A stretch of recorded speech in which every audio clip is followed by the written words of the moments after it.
And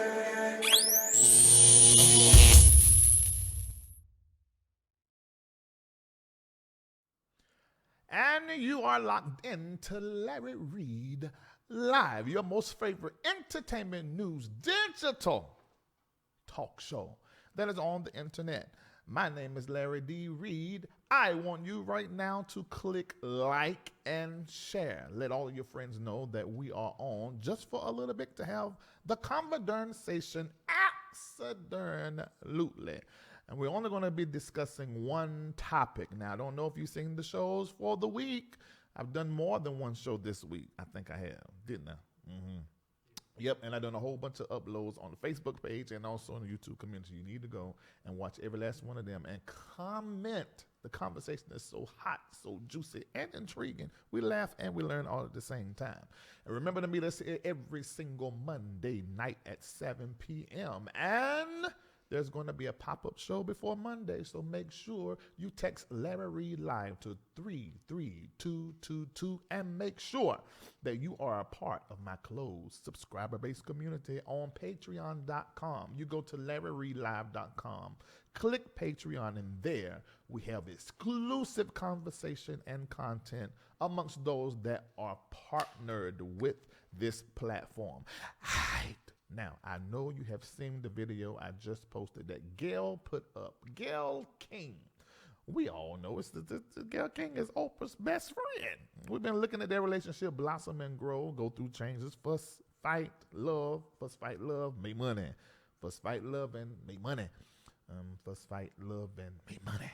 We've been watching these girls do this for years. Yesterday, there was a clip that dropped on Instagram, put up there on the CBS page. Now, for those you do not know, Gayle has a legit job in her own very valuable and viable and successful career on her own. Now, it's really funny to me how she has sort of became her own empire. When we first met her, that wasn't the case. She was always Oprah's cheerleader. And Oprah always talked about how Gayle gave great advice, great commentary, and was so interested in pop culture, entertainment news, political news, how she loved everything food. And so we would see her pop up on her show, the Oprah Winfrey show that ran for 25 years. We saw her pop up as her friend and the one that consistently would talk, and many times would be one of the only people that I would say that would actually check Oprah when she says something, do something, disagree with her, and they still were able to maintain their friendship, which I think is absolutely loved, especially amongst black women. In this age, where a whole lot of black women beat each other down, talk about each other. It's really refreshing to see in an entertaining way. Yesterday on her good job, CBS, she up there talking. You know, we just finished praising Gayle from the Robert Kelly. Ain't that the boy last name? Robert Kelly? Yeah. Robert Kelly, R. Kelly. R. Kelly, you know, the things that he done, you know, he has a certain kind of appetite when it comes to his women, allegedly. Certain things he like to do, allegedly. I'm just saying. We seen video of it. We seen postings of it. And these cheering. These little girls that were left in that house, they're going through some changes. But anyway, she done the interview. She remained calm. She was locked into her assignment, which was to be a journalist and ask the hard questions. And black Twitter, white Twitter, Asian Twitter, black Facebook, black YouTubes, black IG, everybody praised Gayle. What's that white woman name that was in the Scream? Gayle Witherspoon? Weathers? In the Scream? Help her out. What's wrong with you? You don't hear me? You in them comments or something. Oh, this is right. Oh, this is pre-recorded. We not in live. I'm so sorry. I'm so sorry. Anyway, yeah, I'm in the comment section with y'all right now. Make sure you like, make sure you share. Do not watch and do not like and do not share. Okay, now get back to what I was saying. So there's an anointing on the Gayles when it comes to doing the reporting. And I guess y'all think this Gayle King is messy like Gayle Weathers. Because we ended up finding out she was messy. But we're going to have the conversation. I'm going to tell you what I think. I'm going to tell the story and I'm going to tell you what I think. So we just finished really praising her as it relates to the R. Kelly thing. So we got this video clip yesterday. I'm not going to play it now because I don't want nobody messing with my YouTubes and my Facebook uploads. But the clip showed Gayle King interviewing Lisa Leslie, WNBA Lisa Leslie, about Kobe Bryant. That's a whole situation. I don't even like to really say his name right now because it's still sensitive. You know when you get that lump in your throat? I still got that little piece. Because that whole daughter thing, Gigi, and then you think about, it's too much. Anyway, we still ain't got over yet. Had there been a fume? There ain't been no fume. I don't think there ain't ever had no fume yet, but soon the fume gonna be coming. And that's gonna bring it all back up for all of the Americans. It was almost like 9/11 doomsday when Kobe died. Everybody around here was looking at each other like, yeah, man, he did. You know, we can't even believe it. It was horrible. Okay, so I thought that this was going to be great. When I seen the still come on, I just said, oh, Gayle is talking to WNBA. I know she's going to talk about Kobe, so I clicked it. And this is what I saw. Now, I'm paraphrasing this. I'm sending them in the LRL way. Gayle was like, girl, you know they trying to talk about Kobe's legacy and you know, really make it look a certain kind of way because of the allegations that were against him. I think it was in 2003 or was 2013. I don't know why I'm saying a 3 in my head. It might be 13 or 3. It's a whole heap of years ago. And do you think that it messed up his legacy? And then, of course, Lisa would respond back. Lisa was like, no, it was... I don't even know that kind of Kobe that would do nothing like that. I know some other NBA players that, you know, is on that stuff. And they really don't be... doing women right, but I can't even see Kobe as somebody that won't handle a woman right. I only know him to be a gentleman. I only know him to be a gentle giant. I only know him to be proper when it comes to women. So that whole allegation thing, I don't know, the court, you know, let it go. And then Gayle was like, yeah, the court did let it go, you know, but just because you ain't never seen him do it, you know, because y'all are good friends and everything, that don't mean that he just didn't have the possibility of doing it. Though the courts did let him go. And then Lisa was like, Gayle, I don't want to keep talking about this right here. Why ain't y'all asked him this when he was alive in all these interviews? I think the media just need to let this go and stop asking about Kobe in the past. Not now. It's sensitive. You can talk about it on one of them other, you know, recaps of his whole life. About 5 months from now. Right now, all of the America need for y'all shut up. Shut up. And from the clip, looked like that was it. Well, that clip, and I did upload it, so I did contribute to the whole world knowing about it, and it's viral on all my platforms. They dragged Gayle all during day and Oprah. And let me tell you why. Okay, well, I'm going to get to the topic that went viral concerning Kobe, Lisa, and Gayle interview. But it turned into a drag Oprah and Gayle fiasco. And yes, I'm calling it a fiasco. And I'm going to explain my thoughts. First, let me explain to you what I've been saying in the comment section. In the comment section, people have been saying, okay, now, this team too much. Just the other week, Oprah backed off of that whole Russell Simmons documentary, saying that she didn't want her name to be on it. Now, that came out after Russell Simmons, 50 Cent, Naughty Dotty, and every darn body was fussing at Oprah because it seemed as though she has an agenda as it relates to black men. And they're saying that because of the Oprah and the, what is it, After Neverland, Conquering or Suffering Neverland, the whole Michael Jackson thing.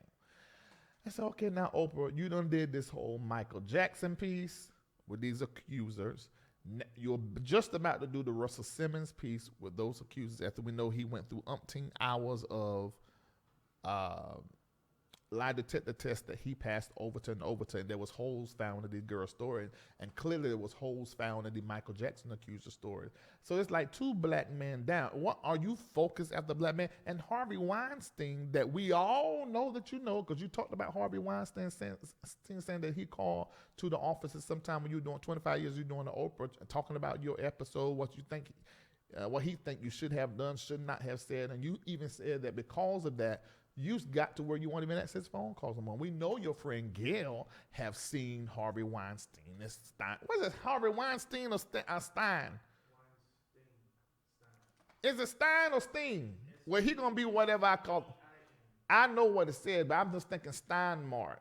And then I'm thinking of somebody I know named Steen, and it's all spelled the same way. Where he going to be Harvey Weinstein and Steen sometimes in this here live. Anyway.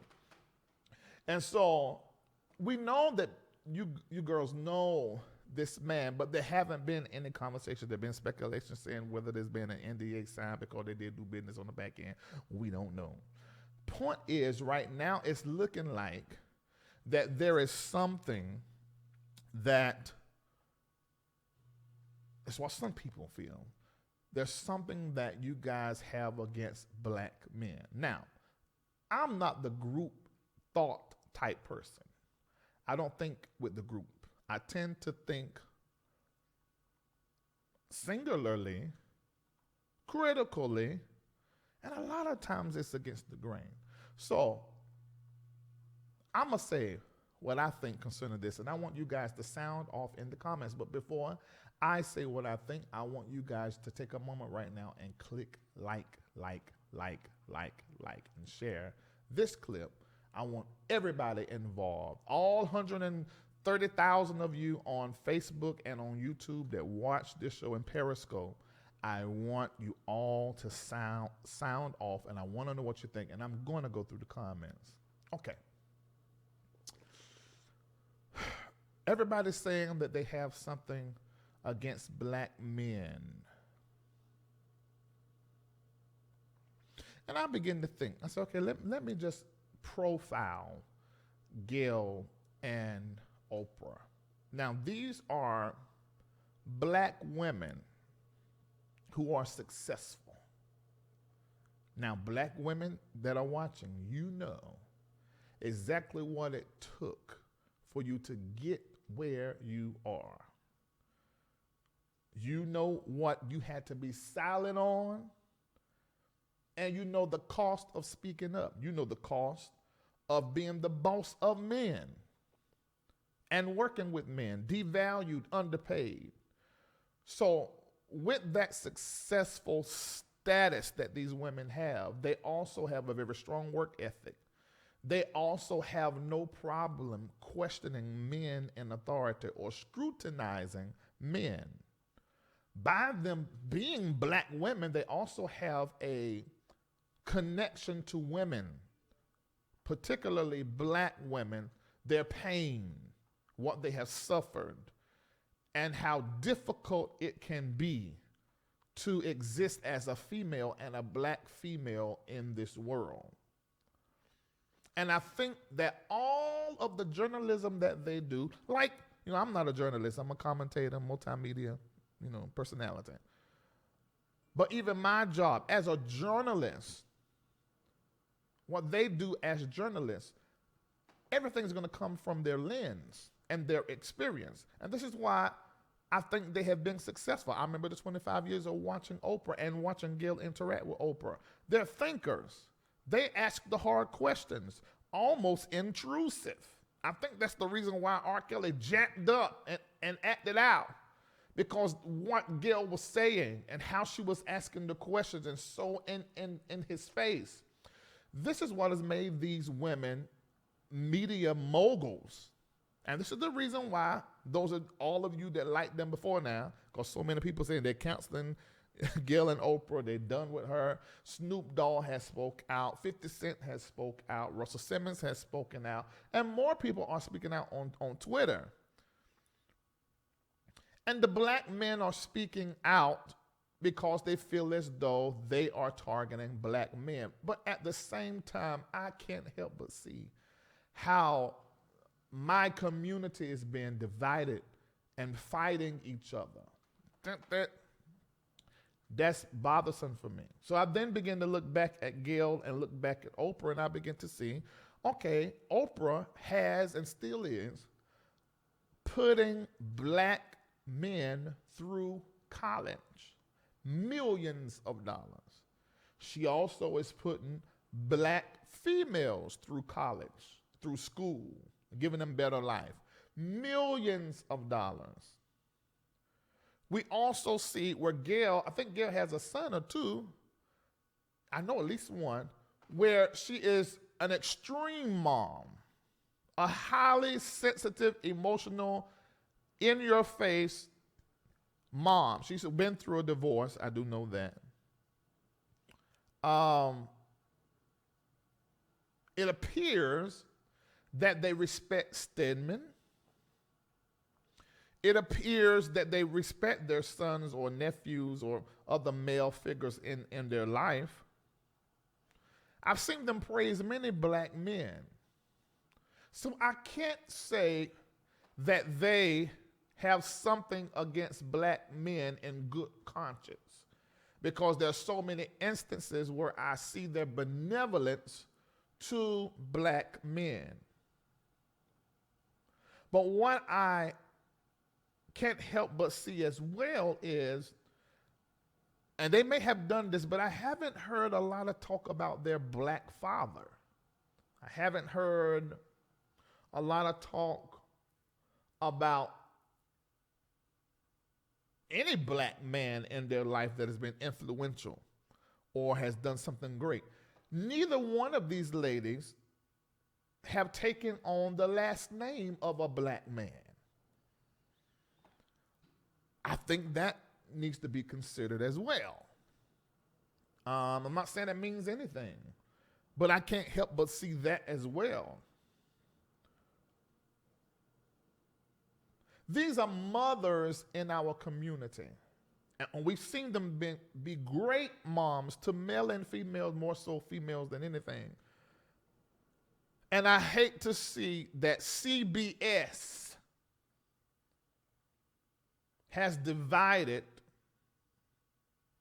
in this instance, and maybe in other instances, media, has the world that they work in, the world that they're successful in, the world that probably they have to fight in, and the world that they probably have enemies in. CBS and media has been successful once again at dividing the black community.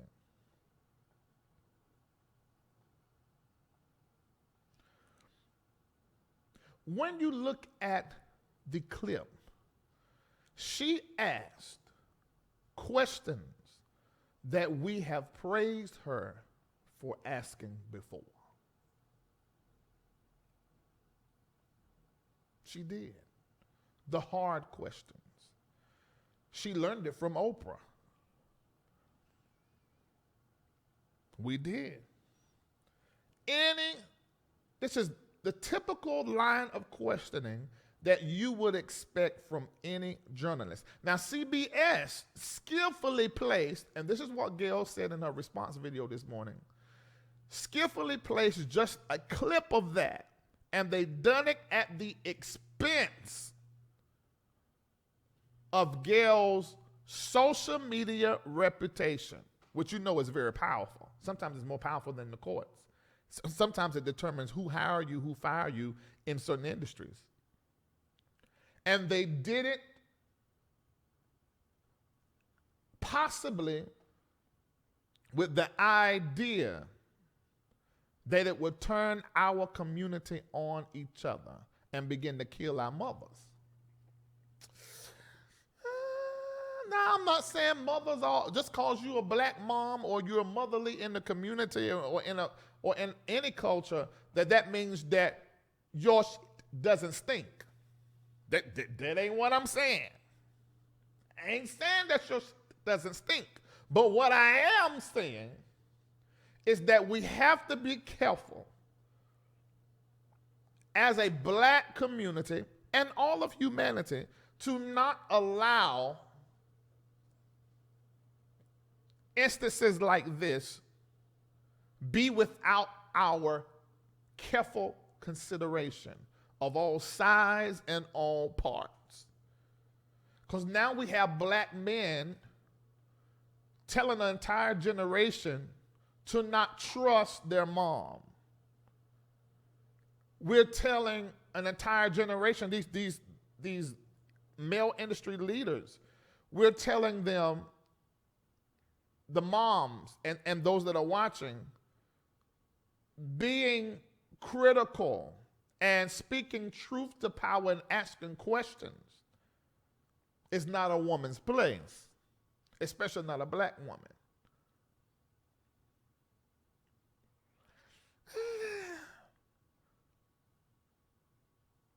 Do I think that this conversation was early to be had? Yes. But do I think any moment it's going to be too early? Yes. Concerning Kobe, because the way he died and how tragic it was, and his daughter died, there's never going to be a right time to have this conversation. I heard what Lisa said. She basically was saying, let this go, at least for now. I've heard many other commentators and reporters and journalists say the same thing. YouTubers have said this. I've seen some bloggers saying this. But I don't think there's going to ever be a proper time to discuss that dark space in his life. Granted, he's 100%, according to the courts, he didn't do the crime. He just committed a moral sin, an ethical sin. It was unethical as a married man to sleep with someone else and to cheat on his wife. I think it's going to always be a sensitive conversation. And I think we need to consider that we do not destroy black females who question black men who speak truth to power and who are great examples for our black daughters and for all black thinkers. Now, I'm going to say this. Do I think that there is something, if I consider, them not really pointing to fathers, to their black fathers, when it comes to them not, taking on a black man's last name? Do I think, and this is just my opinion, do I think that there's possibly something there that they need to get clear about? This is from the outside looking in. Yeah, I think there's something that they need to get clear about. I think so.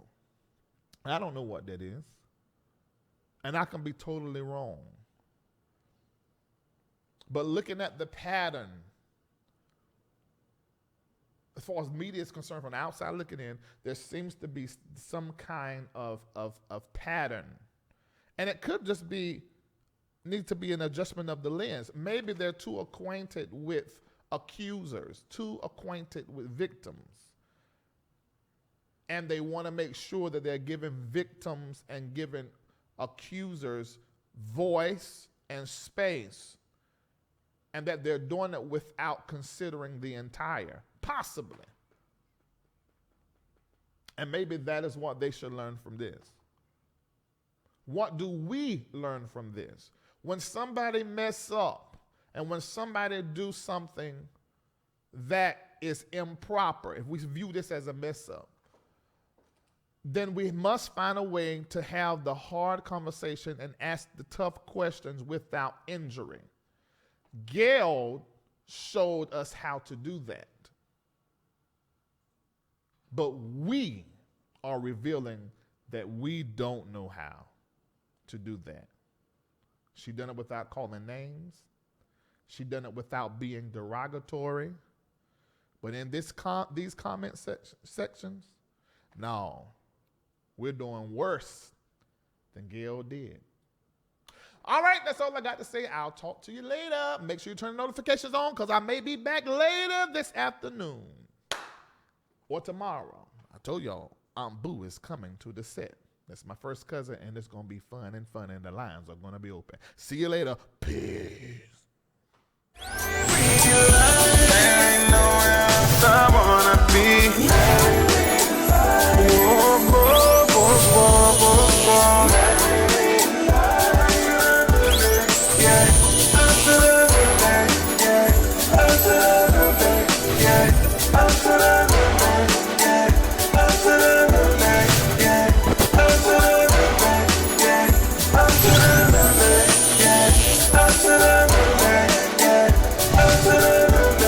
Yeah.